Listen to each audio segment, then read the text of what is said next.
The walk from the dining room to the palace entrance felt like the longest journey of Catherine's life. Each step echoed in the marble hallway, the sound seeming to count down the final moments before William's departure. The portraits of previous monarchs and their spouses watched silently from their gilded frames, as if they understood the weight of duty and sacrifice that came with royal blood. William's luggage had already been loaded onto the helicopter, a single military-style bag containing everything he would need for the uncertain weeks ahead. Unlike their usual family trips, there were no suitcases full of formal wear or casual clothes. This bag contained bulletproof vests, emergency communication devices, and medical supplies, stark reminders of the dangers waiting for him. As they approached the main entrance, Catherine noticed that the usual palace staff had gathered along the walls. These were people who had served the royal family for decades, who had watched William grow from a young prince into the man he was today. Their faces showed a mixture of pride and concern, understanding that they were witnessing a moment that could define not just William's future, but the future of the monarchy itself. Mrs. Henderson stepped forward, her eyes misty with tears she was trying to hold back.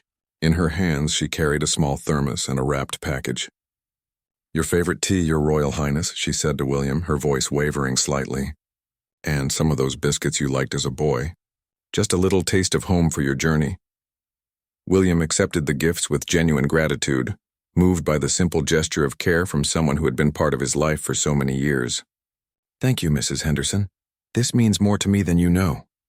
He paused, looking around at all the staff members. "All of you, thank you for everything. Take good care of my family while I'm away." The head gardener, an elderly man named Thomas who had tended the palace grounds for 40 years, stepped forward with a small cutting from Catherine's favorite rose bush. "For luck, Your Royal Highness," he said gruffly, clearly uncomfortable with the emotional display but determined to contribute something meaningful to the moment. Catherine watched these interactions with a mixture of pride and heartbreak. Even in his own moment of fear and uncertainty, William was thinking of others, showing kindness and appreciation to the people who made their lives possible. It was one of the many reasons she had fallen in love with him, and one of the reasons she knew he would be an excellent king someday, if he lived to see that day. The heavy oak doors of the palace opened, and the sound of helicopter rotors grew louder, more insistent. Outside, the morning had grown brighter, but Catherine felt as if she were walking into darkness. The perfectly manicured lawn stretched out before them, leading to the landing pad where the aircraft waited like a mechanical vulture. Security personnel formed a loose perimeter around the helicopter, their eyes constantly scanning the surroundings even within the safety of the palace grounds. The pilot performed final pre-flight checks, his movements efficient and professional. Every detail had been planned and rehearsed, except for the most important part: how to say goodbye when you don't know if it's forever. William's private secretary approached with a final briefing folder, marked with the highest security classifications. Inside were updated intelligence reports, contact information for local assets, and contingency plans for various scenarios. William accepted the folder without looking at it, his focus entirely on Catherine and these final precious moments together. "I should go," William said quietly, though every fiber of his being wanted to stay. The logical part of his mind knew that delaying would only make things harder, but his heart rebelled against the idea of leaving his family behind. Catherine nodded, though the simple gesture took all of her strength. She had practiced this moment in her mind countless times since receiving the letter, imagining how she would be brave and supportive, but nothing had prepared her for the actual feeling of watching the person you love most in the world walk toward mortal danger. They began walking toward the helicopter together, their steps synchronized as they had been throughout their marriage. Staff members watched from the windows of the palace, and Catherine was aware that photographers with long lenses might be capturing this moment from beyond the palace walls. The thought of their private goodbye becoming tomorrow's front-page news was almost unbearable, but she pushed it aside. Right now, nothing mattered except these final moments with William. As they approached the aircraft, the pilot gave a respectful nod and moved a few steps away, giving them space for their farewell while remaining ready for immediate departure. The helicopter's engines hummed with barely contained power, eager to lift off and begin the journey that would take William thousands of miles away from everything he held dear. William stopped a few feet from the helicopter and turned to face Catherine fully. The morning wind from the rotors gently lifted her hair, and he reached out to smooth it back from her face with infinite tenderness. This simple gesture, repeated countless times throughout their relationship, now carried the weight of everything they might never share again. "When I was a child," William said, his voice barely audible over the engine noise, "my mother used to tell me that love was the strongest force in the universe. I never fully understood what she meant until I met you. Now I know that no matter how far apart we are, no matter what dangers I face, our love will guide me home." Catherine felt tears threatening to spill over, but she blinked them back, determined to remain strong for him. "Your mother was a wise woman," she replied, her voice steady despite the storm of emotions raging inside her. "She would be so proud of the man you've become, of the leader you are. You carry her compassion and her strength, and those qualities will serve you well in the difficult days ahead." The pilot glanced at his watch and cleared his throat gently, indicating that they were approaching the deadline for departure. Intelligence reports had identified a narrow window of opportunity for safe travel, and missing it could compromise the entire mission before it even began. William looked toward the helicopter, then back at Catherine, torn between duty and love. This was the eternal struggle of royal life, the balance between personal desires and public responsibility. He had been trained from birth to put duty first, but leaving Catherine felt like abandoning the most important part of himself. "The children," Catherine said suddenly, remembering something important. "They made you something yesterday." She reached into her pocket and pulled out a small hand-drawn card decorated with crayon hearts and stick figure drawings of their family. "They wanted you to have it on your trip, though they didn't know then where you were going." William took the card with hands that shook slightly, looking down at his children's artwork with eyes that sparkled with unshed tears. The innocent drawing showed all of them together, holding hands under a bright yellow sun, with the words, "We love you, Daddy," written in careful child handwriting across the top. This simple gift, created with pure love and innocent faith in their father's return, nearly broke his composure entirely.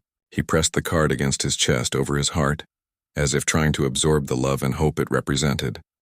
The moment had arrived that both Catherine and William had been dreading since dawn. The helicopter pilot made a subtle gesture, indicating that they had reached the absolute limit of their departure window. Any further delay would compromise not only the mission, but William's safety during the journey to his destination. William carefully tucked the children's drawing into his jacket pocket, close to his heart. The simple act of securing this precious gift seemed to give him the strength he needed to take the next impossible step. He straightened his shoulders, and Catherine could see him shifting into his official role, though his eyes remained soft when they looked at her. "This is it," he said quietly, the words hanging in the air between them like a bridge they were about to burn. Catherine reached up and adjusted his collar, a gesture she had performed countless times throughout their marriage. Her fingers lingered on the fabric, memorizing the texture, the warmth of his skin beneath the material. "You look very handsome," she said with a small smile, trying to inject some lightness into the heavy moment. "Very professional and diplomatic." William caught her hands in his, bringing them to his lips to kiss her fingertips gently. "I wish I could take you with me," he said, his voice breaking slightly. "I wish we could face this together like we faced everything else." "We are facing it together," Catherine replied firmly. "I'll be right here holding down our home, caring for our children, and sending you all my love and strength across whatever distance separates us." "You won't be alone, William. You'll carry all of us with you." The wind from the helicopter rotors grew stronger, whipping Catherine's hair around her face and making conversation more difficult. The pilot climbed into his seat and began final preparations, his movements urgent but respectful of the gravity of the moment playing out before his aircraft. William's security detail positioned themselves nearby, their eyes scanning the surroundings even within the safety of the palace grounds. These men and women would accompany him on his journey, trained to protect him with their lives if necessary. Catherine took some comfort in knowing he wouldn't be completely alone, that dedicated professionals would be watching over him. "I need to ask you something," William said suddenly, his voice intense with urgency. "If something happens to me, if I don't come back, I need you to promise me that you'll be strong for the children. I need you to help them understand that their father died trying to make the world a better place, trying to prevent more suffering and bloodshed." Catherine felt her carefully maintained composure wobble at his words. The reality of the situation crashed over her like a cold wave. This might truly be the last time she ever saw the man she loved. The father of her children, her best friend and partner in everything that mattered. "Don't," she whispered, her voice fierce despite its softness. "Don't you dare talk about not coming back. You are coming back, William. You have to come back. I won't accept any other outcome." But even as she spoke the words, they both knew that some things were beyond their control. International diplomacy in a war zone was unpredictable at best, deadly at worst. William would be walking into a situation where emotions ran high, where decades of hatred and mistrust had created a powder keg that could explode at any moment. William pulled her closer, and they stood forehead to forehead, sharing breath and warmth in what might be their final moment of physical connection. The world around them faded away. The helicopter, the security personnel, the watching staff, the weight of duty and protocol. For just a few seconds, they existed in their own private universe where only their love mattered. "I love you," William whispered against her skin, his voice broken with emotion he could no longer contain. "I have loved you from the moment I met you, and I will love you until my last breath, whether that comes tomorrow or in 50 years. You have given me the greatest happiness I've ever known. And you have given me a life beyond my wildest dreams," Catherine replied, her own voice thick with tears she refused to let fall. "You made me a mother, a duchess, and most importantly, you made me the woman I was meant to be. Whatever happens, we have had something beautiful and rare and perfect." The pilot called out that they absolutely had to leave now, his voice carrying the weight of military necessity. The window for safe departure was closing rapidly, and further delay could put the entire mission at risk. William's jaw tightened as he processed this final warning, knowing that the moment of decision had arrived. He stepped back slightly, looking into Catherine's eyes one last time, memorizing every detail of her face. The way the morning light caught the gold flecks in her brown eyes, the gentle curve of her smile even in her sadness, the strength and grace that radiated from her even in this moment of heartbreak. "Take care of yourself," he said, his hands framing her face. "Take care of our children. And remember that every sunrise brings us one day closer to being together again." Catherine covered his hands with hers, pressing them against her cheeks. "You take care of yourself too. Be careful, be smart, and remember that you have everything to live for. We're your reason to come home, and we'll be here waiting no matter how long it takes." The helicopter engines reached full power, filling the air with their thunderous roar. There could be no more delays, no more words, no more stolen moments. The time for goodbye had finally inevitably arrived. William leaned forward and kissed Catherine's forehead. A benediction and a promise rolled into one gentle touch. Then he kissed her lips, pouring everything he couldn't say into that single moment of connection. The kiss tasted of tears and hope and desperate love. A kiss that had to last for however long they would be apart. When they finally broke apart, both were breathing hard, as if they had been running instead of simply standing still while their world shifted around them. William picked up his bag from where it sat near the helicopter, the weight of it reminding him of the serious work ahead. "This isn't goodbye," he said firmly, as much to convince himself as to comfort Catherine. "This is see you soon. This is until we meet again. This is I love you and I'm coming home." Catherine nodded, not trusting her voice to remain steady if she tried to speak. She watched as William walked the final few steps to the helicopter, his bearing straight and proud despite the emotional turmoil she knew he was feeling. This was the man she had married, strong, dutiful, willing to sacrifice his own comfort for the greater good. As William reached the helicopter door, he turned back one last time. Catherine raised her hand in a small wave, and he pressed his hand to his heart in response, indicating that he carried her love with him. Then he climbed into the aircraft, and the door closed behind him with a finality that echoed in Catherine's soul. The helicopter lifted off slowly, rising into the morning sky with precious cargo. Catherine stood perfectly still, watching as it grew smaller and smaller until it was just a distant speck against the clouds. Even then, she didn't move, as if staying in that spot could somehow keep William safe, could somehow bring him back to her through sheer force of will. The silence that followed the helicopter's departure was deafening. Catherine stood alone on the palace lawn, the morning breeze carrying away the last echoes of the rotor blades. The perfectly manicured grass showed no sign of the aircraft that had just lifted off, as if the entire scene had been a dream she was now waking from. Slowly, She became aware of Mrs. Henderson standing beside her, the older woman's presence both comforting and grounding. The head cook had witnessed many departures over her decades of service, but the pain on Catherine's face was unlike anything she had seen before. "Come inside." "Your Royal Highness," Mrs. Henderson said gently, placing a maternal hand on Catherine's arm. "The children will be waking soon, and they'll need their mother to be strong for them." Catherine nodded numbly, allowing herself to be guided back toward the palace. Each step away from the landing pad felt like a betrayal, as if moving forward meant accepting that William was truly gone. But Mrs. Henderson was right. Their children would wake up in a world where their father had vanished overnight, and it would be Catherine's job to help them make sense of this new reality. Inside the palace, the morning routine continued as if nothing had changed. Breakfast was being prepared, newspapers were being delivered, and phone calls were being answered by staff members who had been instructed to keep the details of William's departure strictly confidential. The outside world would eventually learn of the prince's diplomatic mission, but for now, the family needed time to adjust to their new circumstances in private. Catherine climbed the stairs to the children's wing, her legs feeling heavy with each step. Outside Prince George's room, she paused with her hand on the doorknob, gathering the strength she would need to face her son's questions.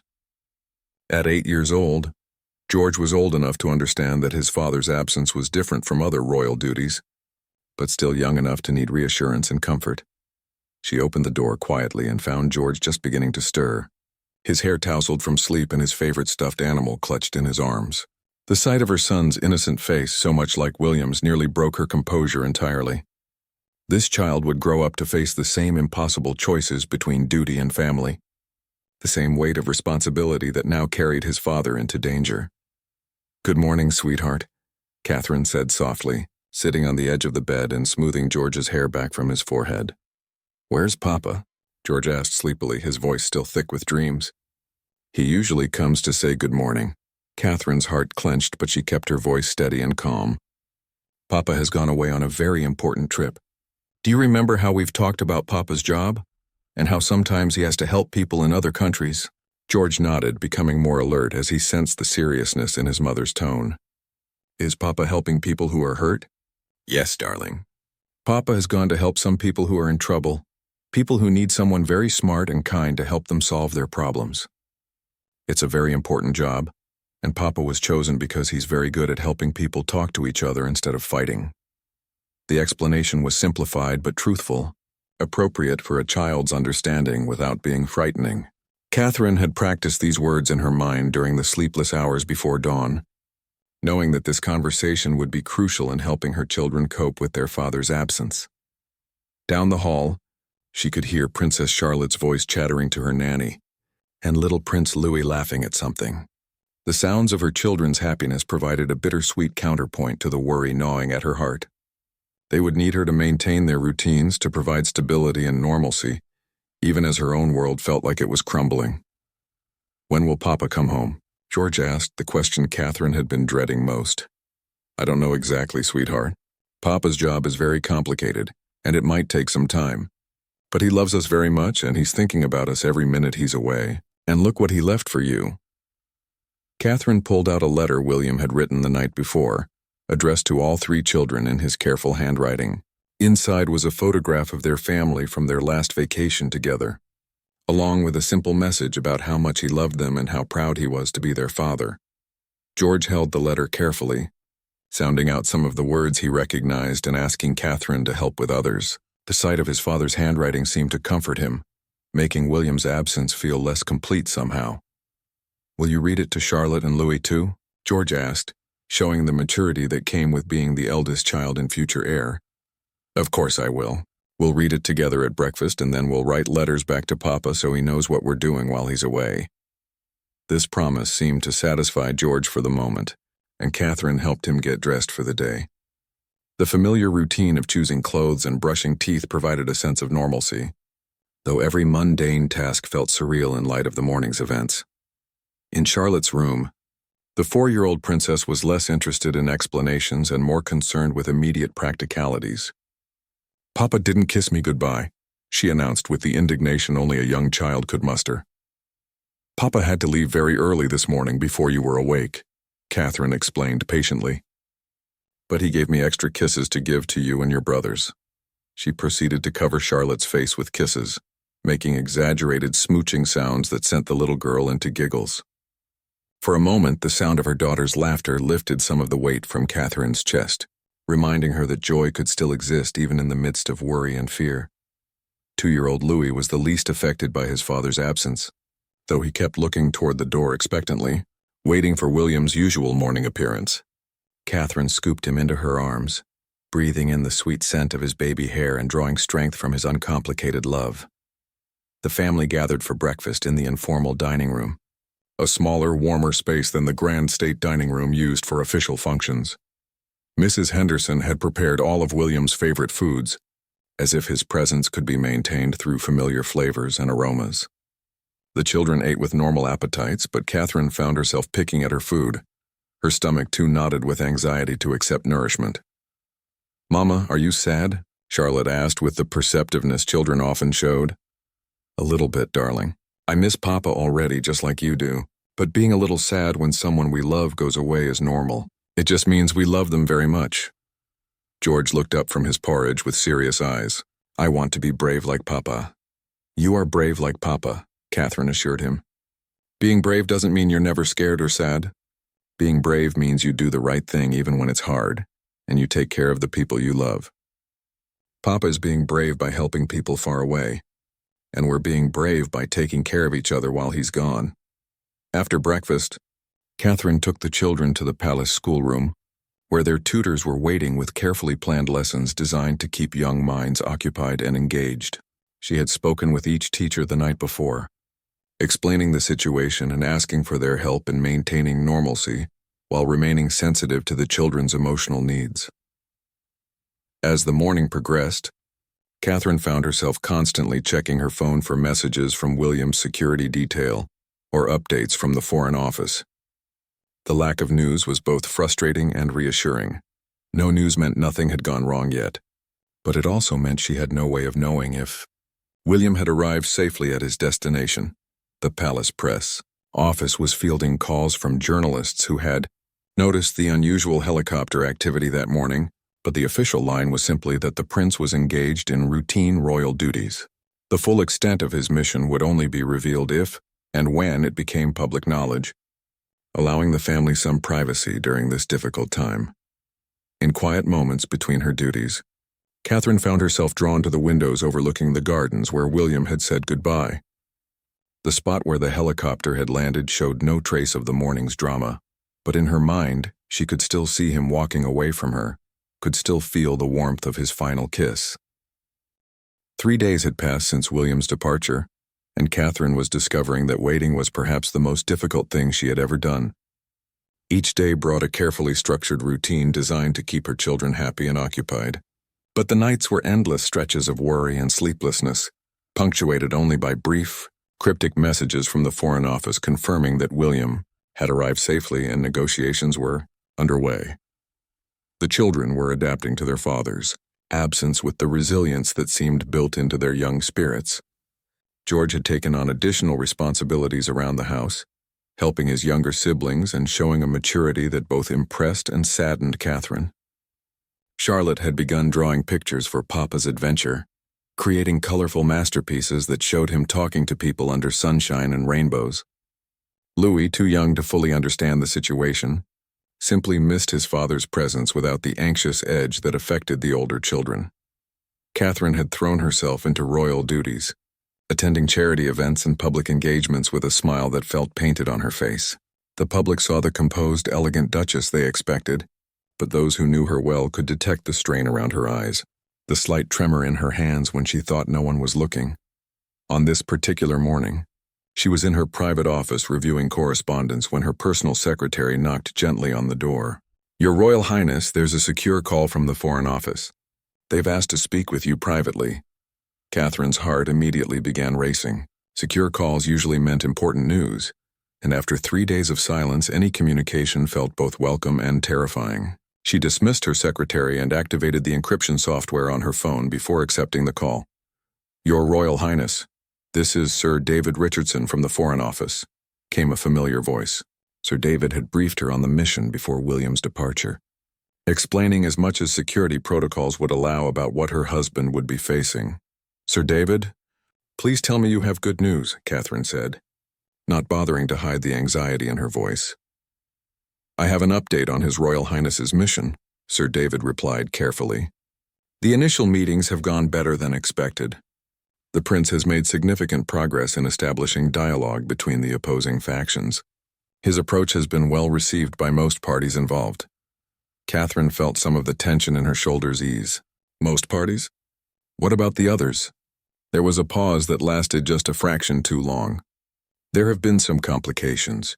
A radical splinter group has emerged that opposes the peace talks entirely. Intelligence suggests they may be planning to disrupt the negotiations through violent means." The brief moment of relief evaporated instantly. "Is William in immediate danger?" "His security detail has been increased, and the location of the talks has been moved to a more secure facility. We're taking every precaution, Your Royal Highness. The Prince is aware of the situation and has agreed to continue with the mission." Of course he had agreed to continue, Catherine thought with a mixture of pride and frustration. William would never abandon a chance to help people, even if it meant putting himself at greater risk. It was one of the qualities she loved most about him, and one of the things that terrified her most as his wife. "How much longer?" she asked quietly. "It's difficult to say. The progress has been encouraging, but these situations can change rapidly. We're hoping for a breakthrough within the next few days, but we must be prepared for the possibility of an extended negotiation period." After ending the call, Catherine sat in her office staring out at the gardens where she had said goodbye to William. The uncertainty was almost worse than knowing he was in danger. At least with concrete information, she could prepare herself mentally for what might come. This limbo of partial knowledge and endless possibilities was exhausting. A soft knock interrupted her thoughts, and George appeared in the doorway. At 8 years old, he had developed an uncanny ability to sense when his mother needed comfort, perhaps a skill learned from watching his father navigate the emotional complexities of royal life. "Mama, are you all right?" he asked, his young face serious with concern. Catherine held out her arms, and George came to sit beside her chair, leaning against her in the casual affection that royal protocol relaxed when they were in private. "I'm fine, sweetheart. Just missing Papa." "I miss him too," George said simply, "but Charlotte made a new picture for him today. She drew him with a superhero cape because she says he's saving people." The innocent observation brought tears to Catherine's eyes. In Charlotte's 4-year-old worldview, their father had gone off to be a hero, fighting bad guys and rescuing people in distress. The reality was more complicated and far more dangerous, but perhaps the child's perspective wasn't entirely wrong. "Would you like to help me write a letter to Papa?" Catherine asked. "We could tell him about Charlotte's drawing and all the things you've been doing to help around the house." George's face brightened with enthusiasm. "Can we tell him about the baby robin we found in the garden? And how Louis learned to say a new word?" "Of course we can. Papa loves hearing about all the little things that happen at home. Those stories will make him smile even when his work is difficult." They spent the next hour crafting a letter together, George carefully writing some words himself, while Catherine helped with the more complex sentences. The process was therapeutic for both of them, creating a connection across the distance that separated their family. As they wrote, Catherine found herself able to focus on the positive aspects of their daily life, rather than dwelling on her fears about William's safety. That evening, after the children were in bed, Catherine received an unexpected visitor. Queen Elizabeth had arrived at the palace, her presence both comforting and concerning. The Queen rarely made unannounced visits, and Catherine wondered if she had received additional information about William's mission. "Catherine, my dear," the Queen said warmly, embracing her daughter-in-law with unusual displays of affection. "I thought you might appreciate some company this evening." They settled in Catherine's private sitting room, a cozy space filled with family photographs and personal mementos that made it feel more like a home than a royal residence. The Queen accepted a cup of tea and studied Catherine's face with the keen perception that came from decades of reading people and situations. "You're holding up remarkably well," the Queen observed. "But I can see the strain you're under. I wanted you to know that you're not alone in this. The entire family is thinking of William and supporting you." "Thank you, Your Majesty. That means more to me than you know. I keep trying to stay strong for the children, but sometimes I feel like I'm barely holding myself together. The Queen nodded with understanding. I remember feeling the same way when Philip was serving in the Navy during our early years of marriage. The not knowing was always the hardest part. Your mind creates scenarios that are often worse than reality. How did you manage it? How did you keep from going mad with worry? I learned to focus on what I could control rather than what I couldn't, the Queen replied thoughtfully. I couldn't keep Philip safe, but I could maintain our home, care for our children, and be ready for his return. Purpose helped me survive the waiting. Catherine found wisdom in these words. The Queen had faced her own trials of separation and uncertainty, had learned to balance love and duty in ways that Catherine was still discovering. The older woman's presence provided a connection to the long history of royal wives who had watched their husbands go into danger for the good of the nation. William is doing important work, the Queen continued. The situation in that region has been deteriorating for months. If anyone can help find a peaceful solution, it's him. His training, his natural diplomatic instincts, and his genuine care for human suffering make him uniquely qualified for this mission. I know he's the right person for the job, Catherine said. I just wish the right person didn't have to be my husband, the father of my children. That's the burden we bear as royal women, the Queen said gently. We love men who were born to serve something larger than themselves. It's both the glory and the heartbreak of our position. As the evening progressed, Catherine felt some of her isolation lifting. The Queen shared stories of her own experiences with worry and separation, painting a picture of royal marriage that was honest about its challenges while celebrating its unique rewards. For the first time since William's departure, Catherine felt truly understood by someone who had walked a similar path. Before leaving, the Queen placed a motherly hand on Catherine's shoulder. William will come home to you, my dear. He has too much to live for to take unnecessary risks, and he's surrounded by the best protection we can provide. Trust in his strength and his love for his family. That night, Catherine slept better than she had since William's departure, comforted by the Queen's words and the reminder that she was part of a long tradition of strong women who had faced similar trials. In her dreams, she saw William working tirelessly at a conference table, his diplomatic skills bringing hope to people who had known only conflict and despair. Meanwhile, thousands of miles away, William was indeed working through another late-night session, sustained by the memory of Catherine's embrace and the knowledge that his family was waiting for his return. The children's drawing was tucked in his jacket pocket, and their letter had arrived that afternoon, bringing a moment of pure joy to his increasingly complex and dangerous mission. The negotiations were progressing but slowly, and the threat from the radical splinter group continued to complicate every aspect of the peace talks. William knew that every day away from his family was a day too long, but he also knew that the work he was doing could prevent years of future bloodshed. It was the eternal balance of his royal life. Personal sacrifice for the greater good, love weighed against duty.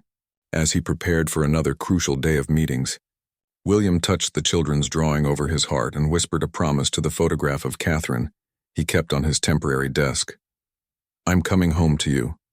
Whatever it takes, I'm coming home. 1 week had stretched into 2, and Catherine felt as though she was living in a state of suspended animation. The daily routines continued. School lessons for the children, royal engagements, correspondence, meals served at proper times in beautiful rooms, but everything felt hollow without William's presence to anchor their family life. The official updates from the Foreign Office had become more frequent but less reassuring. The peace talks were making progress, but the security situation had deteriorated significantly. The radical splinter group had carried out several attacks on civilian targets, and intelligence suggested they were specifically targeting international mediators. Catherine had developed a ritual of checking her secure phone every few minutes, hoping for personal messages from William that came irregularly and were necessarily brief. His last message, received 3 days earlier, had simply said, "Safe, making progress. Love you all desperately. W." The formal tone couldn't hide the exhaustion she could read between the lines. On this particular morning, Catherine was in the palace nursery with Louis when her phone rang with the distinctive tone that indicated a secure call. Her heart immediately began racing. These calls had become harbingers of news she wasn't sure she wanted to hear. "Your Royal Highness, this is Sir David Richardson." The familiar voice carried a gravity that made Catherine's blood run cold. "What's happened?" she asked immediately, setting Louis down and moving to a corner where her voice wouldn't carry to the child playing nearby. "There's been an incident. The hotel where His Royal Highness was staying was attacked early this morning local time. A car bomb exploded in the parking area." Catherine felt the world tilt around her and she gripped the edge of a table to steady herself. "William, is he—" "His Royal Highness is alive and uninjured," Sir David said quickly, understanding her immediate fear. He wasn't in the hotel at the time of the explosion. He had left early for an emergency session at the secure negotiation site. Relief flooded through Catherine so powerfully that her knees nearly buckled, but it was immediately followed by a new wave of terror. How close was he to being there? "Very close, Your Royal Highness." He had returned to his room only briefly to collect some documents and had left approximately 10 minutes before the explosion. The timing suggests this was a targeted attack timed for when they believed he would be in the building. The implications hit Catherine like a physical blow. Someone was specifically trying to kill her husband, had come within minutes of succeeding and was likely planning additional attempts. The illusion that William was simply on a diplomatic mission evaporated entirely, replaced by the stark reality that he was being hunted by people who wanted him dead. "What happens now?" she managed to ask. "The negotiating teams are being moved to a new location with enhanced security. His Royal Highness has been offered the opportunity to return home immediately, but he has declined. He believes they're on the verge of a breakthrough that could end the conflict permanently." Of course he had declined to leave. Even with assassins hunting him, William would choose duty over safety, would put the possibility of peace ahead of his own welfare. Catherine felt a complex mixture of pride, love, and absolute fury at his nobility. "I want to speak with him," she said firmly. "I'm afraid that's not possible at the moment, Your Royal Highness. Communication security has been compromised and we're operating under complete radio silence except for emergency channels. I can convey a message if you'd like." Catherine closed her eyes, trying to think clearly through the storm of emotions raging in her mind. What could she say in a message that would convey everything she needed William to know? How could mere words carry the weight of her love, her fear, her desperate need for him to come home safely?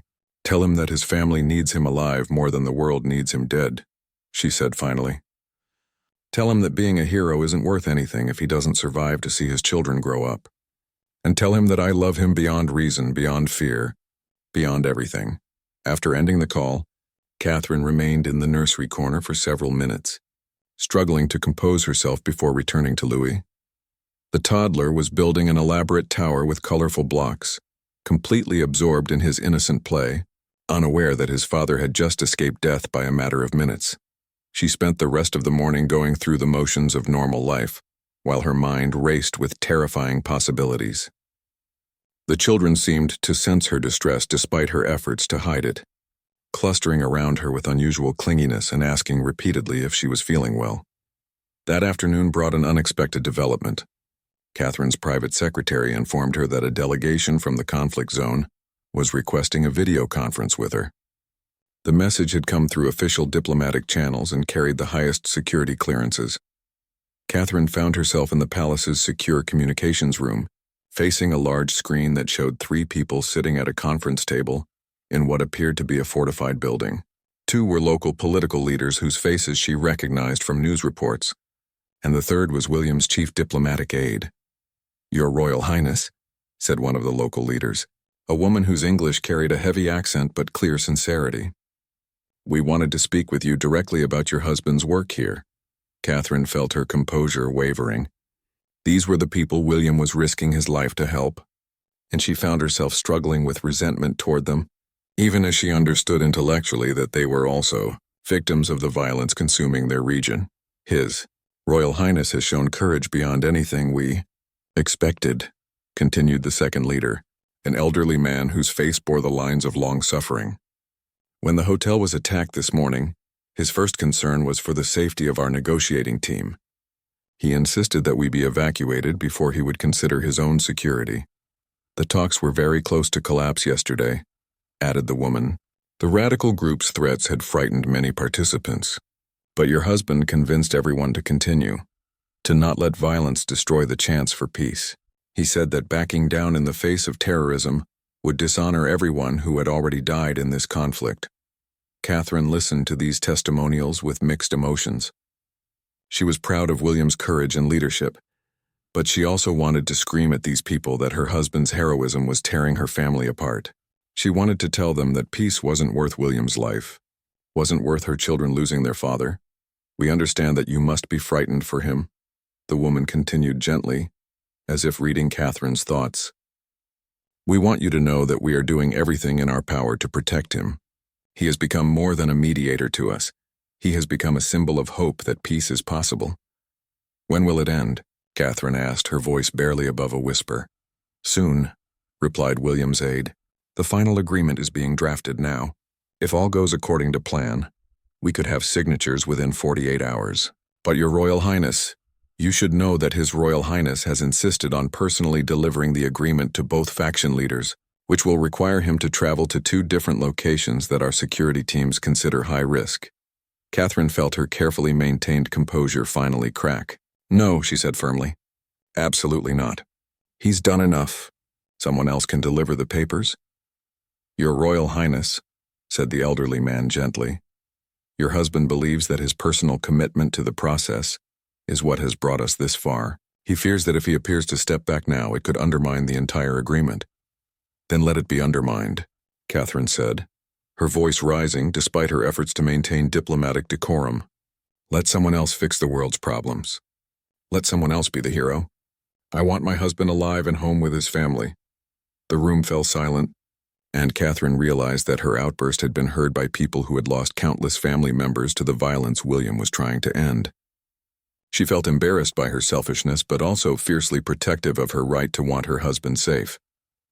"Your Royal Highness," said the woman quietly, "we have all lost people we love to this conflict.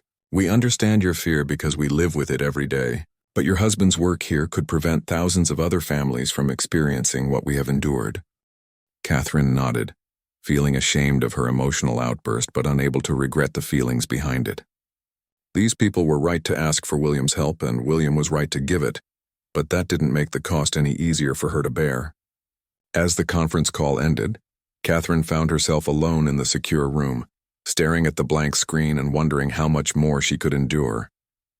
Somewhere thousands of miles away, William was preparing to make the final, most dangerous phase of his mission, while she could do nothing but wait and pray and hope that love would be enough to bring him home. The call came at 3 o'clock in the morning, exactly 18 days after William had walked away from Catherine across the palace lawn. She had been lying awake, as had become her habit.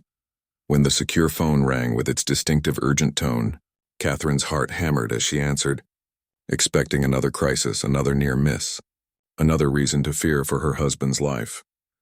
"Your Royal Highness," Sir David's voice was different this time, lighter, carrying something that sounded almost like joy.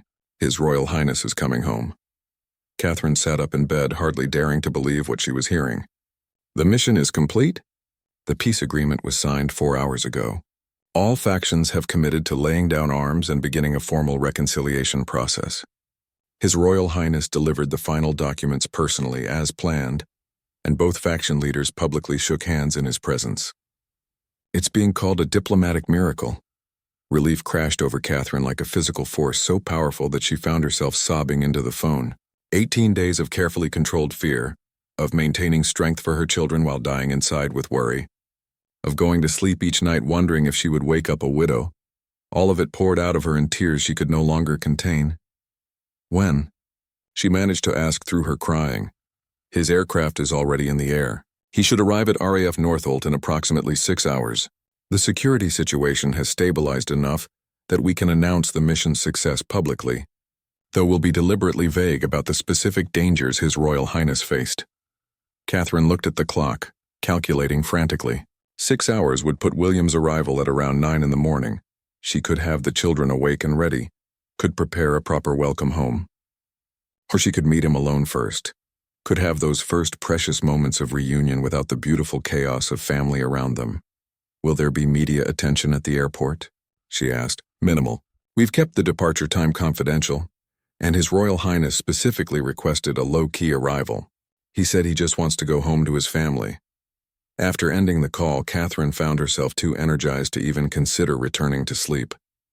She wandered through the palace in her nightgown and robe, visiting the children's rooms to watch them sleep peacefully, unaware that their father was finally coming home. In Charlotte's room, she found the collection of drawings the little girl had made during William's absence. Dozens of pictures showing their family together again, as if her 4-year-old Faith had been drawing their happy ending into existence. As dawn broke over the palace grounds, Catherine made her decision. She would go to the airport alone to meet William, to have those first moments of reunion be theirs exclusively. The children could wait a little longer for their father's return. They deserved to see their parents whole and happy together, not still shaking with the aftermath of fear and separation. She dressed carefully in a simple blue dress that William had always loved, taking time with her hair and makeup in a way she hadn't bothered with for weeks. Looking in the mirror, she could see the toll the past 18 days had taken. There were new lines around her eyes, a tightness to her smile that spoke of strain carefully hidden. But there was also something else, a deeper appreciation for the life they had built together, a gratitude for love that had survived the test of separation and danger. Mrs. Henderson had risen early to prepare for William's return, bustling around the kitchen with an energy Catherine hadn't seen since his departure. "His favorite breakfast is ready whenever he arrives," the cook announced happily. "And I've prepared enough food to feed an army in case he's hungry enough to eat like one." The drive to RAF Northolt felt both endless and too short. Catherine sat in the back of the official car, watching the London countryside pass by while her heart raced with anticipation. She had imagined this moment countless times over the past weeks, but now that it was actually happening, she found herself nervous in a way that reminded her of their early courtship. The military airfield was quiet in the morning light, with only essential personnel present for William's arrival. Catherine was escorted to a private area where she could wait without being seen by any media that might appear. Through the window, she could see the runway stretching empty under the soft English sky. The sound of aircraft engines approaching made her heart leap. A military transport plane appeared in the distance, growing larger as it descended toward the runway. Catherine pressed her hand to the window, watching as the plane that carried her husband touched down on British soil for the first time in 18 days. The aircraft taxied to a stop near the terminal building, and ground crew moved efficiently to position stairs at the main door. Catherine was escorted outside to wait at the bottom of the stairs, the morning breeze lifting her hair as she stood alone on the tarmac. The door of the aircraft opened, and Catherine held her breath. Several security personnel emerged first, followed by diplomatic staff and other officials. And then finally, William appeared in the doorway, pausing for a moment as his eyes adjusted to the morning light. He looked thinner than when he had left, his face showing the strain of the past weeks, but he was alive and whole and stepping down the stairs toward her. His eyes found hers immediately, and the exhaustion on his face transformed into something radiant and joyful. They ran toward each other across the tarmac, covering the distance between them in seconds that felt like hours. When they finally crashed together, the embrace was desperate and fierce. 18 days of separation and fear and love poured into the simple act of holding each other again. "You came back," Catherine whispered against his neck, breathing in the familiar scent of him, feeling the solid reality of his body against hers. "I promised I would," William replied, his voice broken with emotion. "I promised I would come home." They held each other without speaking for long minutes, swaying slightly in their embrace as if they were dancing to music only they could hear. Around them, the officials and security personnel maintained a respectful distance, understanding that this moment belonged entirely to the couple reuniting after their trial by separation. "The children?" William asked finally. "Perfect and beautiful and missing their father desperately," Catherine replied, pulling back just enough to look into his eyes. "They've been so brave, William. They've been everything you could hope for in your children." "And their mother?" he asked, cupping her face in his hands, his thumbs gently wiping away tears she didn't realize she was crying. "Their mother survived," Catherine said with a shaky laugh. "Barely, but she survived. I never want to do that again, William. I never want to say goodbye like that again." "I don't either," he said seriously. "Catherine, what I saw there, what I experienced, it changed something in me. The work was important and I'm glad we were able to help. But nothing is worth this. Nothing is worth what I put you through, what I put our family through. They drove home together in comfortable silence. Catherine's hand held firmly in William's as if she couldn't bear to lose physical contact with him. The palace appeared through the trees looking like paradise after weeks of worry, its familiar walls promising safety and normalcy, and the restoration of their family unit. The children were waiting in the main hall, having been roused early and told the glorious news of their father's return. When William walked through the doors, they launched themselves at him with shrieks of joy that echoed through the corridors. He knelt down to gather all three of them in his arms, and Catherine watched through tears as her family became whole again. "Papa, look what I drew for you," Charlotte announced, pulling one of her pictures from behind her back. "It's us being happy that you came home." "It's the most beautiful picture I've ever seen," William said seriously, studying the crayon drawing with the attention it deserved. "And you're absolutely right. We are happy that I came home." George, trying to maintain his dignity as the eldest, nonetheless clung to his father's arm with obvious relief. "Did you help the people who were fighting?" "Yes, I did. We helped them remember that talking is better than fighting, and that everyone wants the same things really, to be safe and happy with their families." Little Louis had no words for his joy, simply pressing himself against his father's chest and refusing to let go. William carried him as they moved toward the dining room, where Mrs. Henderson's feast awaited, and where their family life could resume its normal, precious rhythm.